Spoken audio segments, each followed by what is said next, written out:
Hello students, आज के इस क्लास में पढ़ने वाले हैं एचवीएससी के क्वेश्चन नंबर 20 में हमने डिस्कस किया था कि वो जो यूनिक सॉल्यूशन वाला पार्ट था उसका हमने फर्स्ट वीडियो में कवर कर लिया है। ठीक है, नेक्स्ट वीडियो में हमने यूनिक सॉल्यूशन यानी कि जो हमारा पहला वाला वैल्यू था यानी कि अद्वितीय हल, उसमें ही हमने प्रतिच्छेदित रेखा, ठीक है, और जो इनकंसिस्टेंट और कंसिस्टेंट में हमने कंसिस्टेंट वाला यानी कि संगत वाला पार्ट सॉल्व किया था। ठीक है, और उसमें आपको मैंने एक क्वेश्चन भी दिया था।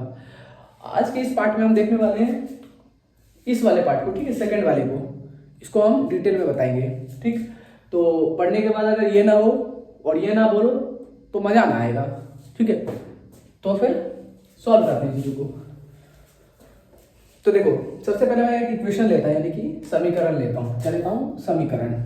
तो देखो, समीकरण ले लेते हैं, जैसे 3x प्लस में 5y, ठीक है, और प्लस में 3 इक्वल्स टू 0। अपने मन का कुछ भी ले लो, या ले लो मान लो 9x प्लस में ky प्लस में ये ले लिया। ठीक है, दो ले लिया। अब हमें सॉल्व करना है k की वैल्यू। आप सोच रहे हो कि k क्यों दे रहा है बार बार, पिछली बार भी तो k दिया था। तो मतलब भाई, मतलब यहाँ पर कुछ और ले लो। क्या लेना है? a ले लो, ठीक है, वो भी नहीं चाहिए तो x y z कुछ भी ले सकते हैं। ठीक, अब यहाँ पर इसकी वैल्यू निकालनी है a की। कैसे निकालेंगे? एग्जाम में k करके देता है तो भाई साहब जो देता है वही मैं लिख रहा हूँ। अब a लिख दिया मैंने मान लो, तो a निकालना है। ठीक है, और हमें ये बताना है कि a की जो वैल्यू है वो क्या है हमारी पैरेलल लाइंस यानी कि समांतर रेखा होगा कि नहीं, ये बताना है। तो देखिए, सबसे पहले मैंने लीनियर इक्वेशन यानी रैखिक समीकरण का आपको एक फॉर्मूला बताया था। क्या होता है बच्चों? ax square plus bx plus c। नहीं, वो नहीं होता है। वो किसका होता है? क्वाड्रेटिक इक्वेशन का होता है ना। मैंने क्या बताया था आपको? ax प्लस में by प्लस में c इक्वल्स टू 0। ये हमारा रैखिक समीकरण का फॉर्मूला है। पहला समीकरण रखेंगे 3x प्लस में 5y प्लस में 3 इक्वल्स टू 0। ठीक, a की वैल्यू क्या बताओ? a की वैल्यू है, अच्छा ये दिखा x काटो, y दिखा काटो, इसको नहीं काटना है। तो a की वैल्यू क्या दिख रही है आपको? नहीं काटा ना? ये लो यार, कटा। काटना नहीं है एग्जाम में नहीं तो वो भी ऐसे काटेगा टीचर, ये समझाने के लिए। ठीक है, आपको काटना नहीं, आपको माइंड में सोचना है चीज। तो a की वैल्यू क्या आई? 3 एंड b की वैल्यू क्या आई? 5। माइनस आएगा? नहीं आएगा क्योंकि पीछे प्लस का साइन है। c की वैल्यू क्या है? 3। अच्छा, इसी तरह आप मेरे को इसमें वैल्यू बता सकते हैं। a1 9, a2 a, b2 c2, Nokia c2 5। अच्छा, तो a2 क्या आ गया? मान लो a आ गया 9, b आ गया a और c आ गया 5। दोनों अलग अलग सेम दिख रहे हैं, करो अलग। 1 2 1 2 1 2 कर दिया अलग। क्यों करते हैं अलग मैंने बताया पिछले वीडियो में। ठीक है, तो a1 a2 b1 b2 c1 c2 तीनों आ गया। अब देखो करना क्या है, इसको हमें इस रूप में रखना है, यानी अपॉन में साइन दिख रहा है तो इसको इसके अपॉन में रखना है। तो 3/9 हो जाएगा, 3/9। इधर क्या हो जाएगा? 5/में a, यहाँ क्या हो जाएगा? 3/में 5। यहाँ का क्रॉस का साइन है, यहाँ क्रॉस का साइन डालेंगे, हुआ नहीं बबुआ, ये हो गया। अब ये a की वैल्यू निकालनी है, कैसे निकालेंगे? अब देखो, यहाँ 3 है और यहाँ 9 है, ऊपर से रख करो। देखो क्या होता है, ये हमारा देखो, इसको लिखा मैंने 3 के टेबल में एक बार में, इसको लिखा 3 के टेबल में 3 बार में। 1 3 1 3, तो यहाँ लिखेंगे 1 3। इधर क्या आ रहा है? देखो बच्चों 5, यहाँ निकालना है a की वैल्यू निकालनी है, यहाँ लिखा है 5। अच्छा, यहाँ क्या लिखा है? 3/5, 3/5। अब ध्यान से समझिए, दिमाग की बत्ती जो खोलो, ठीक है, जलाओ, खोलो नहीं, जलाना है। ठीक है, अब देखो यहाँ 3 और 5 है। अच्छा, एक बार बताओ कि ये दोनों वैल्यू को इक्वल लेके, ये दोनों वैल्यू को एक साथ लेके क्या मैं a की वैल्यू निकाल सकता हूँ या नहीं? नहीं निकाल सकते। क्यों नहीं निकाल सकते? क्योंकि भाई साहब यहाँ इक्वल्स टू का साइन ही तो नहीं है, यहाँ तो वैल्यू ही दिया है नॉट इक्वल्स टू का, यानी बराबर नहीं है। तो जो बराबर ही नहीं है तो कंपेयर कैसे करेंगे? तो इन दोनों के बीच में बराबर का साइन यानी कि इक्वल्स टू का साइन दे रखा है, तो हमें क्या करना है? इन दोनों को कंपेयर करना है। 1/3 और ये हो गया 5/में a, इसको इससे मल्टीप्लाई, इसको इससे मल्टीप्लाई, तो क्या होगा? a को 1 से करो, 1 × a, ब्रैकेट नहीं लगाएंगे, ई इससे होगा तो क्या होगा 5 इंटू 3, ठीक है। और ए को ए से यानी 1 को ए से मल्टीप्लाई करेंगे तो ए, और 5 3 जार 15, तो ए की वैल्यू कितनी आ गई बच्चों 15।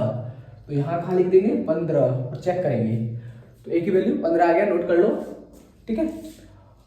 अब देखो मैं चेक कर रहा हूँ, चेक क्या कर रहे हैं, यहाँ वैल्यू रखते हैं 15, आपको रखना नहीं है, मैं बता रहा हूँ, चेक कर रहा हूँ ऐसे ही, आपका आंसर आ गया है, ठीक है, खत्म। तो यहाँ पे हम रखते हैं ए की वैल्यू, तो देखो यहाँ लिखा 39, यहाँ लिखा 39, यहाँ लिखा था 5, यहाँ ए की वैल्यू रखनी, यहाँ लिखा था 3 और 5। ए की वैल्यू कितनी आई थी बताओ अभी, कितनी आई थी 15। अब टेबल, कई बच्चों को टेबल नहीं आता होगा, पक्की बात है, तुम लोगों में से पता है, मैं जानता हूँ। अब देखो 3 से 3 1 जा 3, 3 3 जा 9, 3 एकम 3, 3 3 9, और 5 एकम 5, 5 3 15, ठीक। तो यहाँ कितना आया 1/3, यहाँ कितना आया 1/3, तो 1/3 इधर भी आया 1/3, और इधर क्या आया 3/5, यानी 3/5, 3/5। अब एक बात बताओ, ये दोनों इक्वल हैं, बोलेगा यार तू तो एक जैसा मेरे जैसा लग रहा है बिल्कुल, 3 भी बोलेगा यार तू भी मुड़ा हुआ मैं भी मुड़ा हुआ, बट जब आगे जाएगा बोलेगा यार तू मुड़ा हुआ लेकिन ऊपर है यार, तो कुछ बन नहीं रहा। एक बोलेगा हटाओ यार इसको, हटाओ खत्म करो, तो काट देगा इसको, बोले हट तू निकल तू निकल, इसको हटा देगा। इसका मतलब ये दोनों तो इक्वल हो गए, ये तीसरा वाला इक्वल नहीं हुआ। तो जैसे ही 2 इक्वल हुए, तीसरा इक्वल नहीं हुआ, तो दिमाग में क्या नहीं चाहिए, पैरेलल लाइंस, क्या नहीं चाहिए पैरेलल लाइंस या नो सॉल्यूशन। एग्जाम में अगर मान लो ये वर्ड देता है पैरेलल लाइंस यानी कि समांतर रेखा, तो ये रखना है समांतर रेखा। अगर मान लो एग्जाम में देता है नो सॉल्यूशन, तो टिक लगाना है नो सॉल्यूशन पे। लेकिन कई बार क्या होगा, तुम्हें सॉल्व करने को देगा, जैसे 2 मार्क्स में आता है, तो ये 2 मार्क्स में क्या करना है, सॉल्व करना है। और अगर पेपर में पूछेगा कि अगर पेपर में ऐसे देगा इस फॉर्मेट में, तो इनमें से कोई लगाएंगे पता चल जाएगा ये वाला है। अगर इस फॉर्मेट में देगा तो इनमें से लगाएंगे पता चल जाएगा, और इनमें से देगा तो पता चल जाएगा ये वाला है। यानी इसको क्या बोलते हैं, असंगत यानी इनकंसिस्टेंट। तो अगर एग्जाम में इनमें से कोई दिया बबुआ और छोड़ के आ गए, तो समझ रहे हो, एक होता है पाप, एक होता है महापाप, और एक होता है बाप पिताजी, फिर वो जो पढ़ेगा फिर कोई बचा नहीं पाएगा, ठीक है। तो इनकंसिस्टेंट यानी कि असंगत, क्या हो जाएगा असंगत। इन तीनों में से कोई भी आया एग्जाम में तो मारना है टिक, इन तीनों में से कोई नहीं आया तो हमें खुद से निकालना और एक लिख के आना है, ठीक। ये बात समझ आ गया। तो ये सेकंड वाला हमारा पूरा कंप्लीट हो गया, ठीक है। तो इसको ये बात समझ आ रहा है क्यों हो रहा है क्यों नहीं हो रहा है, चीजें जानना इंपॉर्टेंट है। देखो एग्जाम में क्या होता है ना, क्वेश्चन देगा चेंज करके, अगर मान लो तो कैसे करोगे, समझ के कंसेप्ट को अच्छे से बिल्डअप करना है। क्योंकि मेरे पास ये प्रीवियस ईयर क्वेश्चन में उतना टाइम नहीं है, तो मैं आपको पूरा ग्राफिकली बताता, ठीक है, ग्राफ के मेथड से बहुत कुछ, कि कैसे ये लाइंस बनती है, कैसे इंटरसेक्ट हो रही है, बहुत कुछ बताता। बट प्रीवियस ईयर क्वेश्चन कर रहे हैं तो मैं बहुत ज़्यादा टाइम नहीं ले सकता उस पर, ठीक है।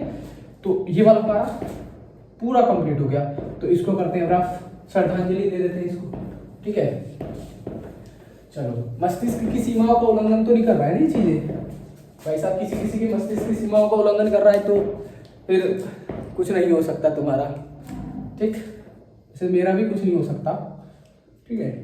तो देखो 3x - ky प्लस में 7 = 0, 9x प्लस में 3y प्लस में 8 = 0। के की वैल्यू बताओ, फटाफट बताओ क्या होगी के की वैल्यू।